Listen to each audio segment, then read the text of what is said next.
Todo llega y todo pasa como un espejismo.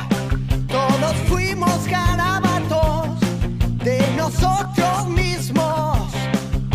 Lo que queda en la mirada no es que esté escondido, pero hay cosas que solo se ven si pasas cerca del abismo.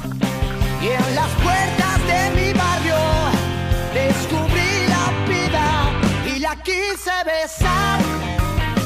Ella quería morderme.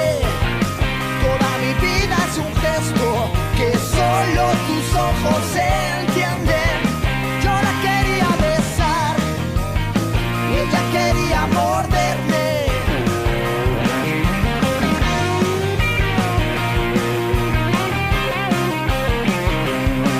Ordenando mis recuerdos he pensado que todo fue hace mucho tiempo ya. Cada mañana en el espejo le saludo siempre al viejo que llegó cuando se fue el chaval. Casi como un accidente me envolvió el sonido.